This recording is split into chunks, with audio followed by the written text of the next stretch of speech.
முக்கியமா நம் நாட்டு தமிழ் மீடியா எடுத்தாலும் சரி, இல்லாட்டி தொலைக்காட்சிகள் எடுத்தாலும் சரி, இல்லாட்டி கலைஞர்கள் எடுத்தாலும் சரி, ப்ரொடியூசர் எடுத்தாலும் சரி, அவங்களுக்கு அந்த எண்ணம் இல்ல. அவங்க தென்னிந்தியா படத்தை ரசிக்கிறாங்க, பாக்குறாங்க ஒழிய இங்க அதை விட திறமைசாலி இருக்காங்க, அவங்களுக்கு ஒரு அங்கீகாரத்தை நாங்க கொடுக்கணும் எண்ணம் பேசுறது மட்டும்தான். ஆனா அது பிராக்டிக்கல் நடைமுறையில இல்ல. அது ஏன்னு எனக்கும் தெரியுது. நானும் இதுக்கு தான் நிறைய போராடிக்கிட்டு இருக்கேன். பட் எனக்கே இது ரொம்ப ஸ்ட்ரகிள் பண்ணிக்கிட்டு இருக்கு. இது எப்படி நான் இதை கொண்டாடுறது, இந்த அங்கீகாரத்தை நம்ம கலைஞர்களுக்கு எப்படி எடுத்து கொடுக்குறதுன்னு. இப்போ சமீபத்தில் பார்க்க போனால் உண்மைக்குமே தமிழ் இலங்கையில் தமிழ் ஃபீல்டு கொஞ்சம் கொஞ்சமாக இப்போ வளர்ந்துக்கிட்டு வருது. யாழ்ப்பாணம் எடுத்தாலும் சரி, கொழும்பு எடுத்தாலும் சில சில படங்கள் பண்ணிக்கிட்டு இருக்காங்க. அப்போது உதாரணம் எத்தனையோ படங்கள் இப்போ அதிரன், அப்புறம் என்னது சொப்பன சுந்தி படங்கள் கொஞ்சம் வந்துக்கிட்டு இருக்கு.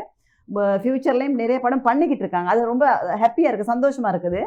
ஆனால் இப்போ தான் கொஞ்சம் கொஞ்சம் மற்ற நாடுகள் உள்ளவங்க யோசிக்கிறாங்க, பார்க்குறாங்க. இலங்கையிலும் நிறைய டேலண்ட்ஸ் திறமைசாலிகள் இருக்காங்க.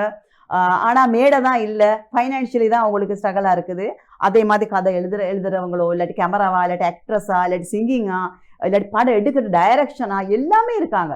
ஆனாலும் இப்போ தான் அவங்கெல்லாம் அந்த எல்லாத்தோட கண்ணு இப்போ தான் இலங்கைக்கு பார்த்துக்கிட்டு இருக்காங்க.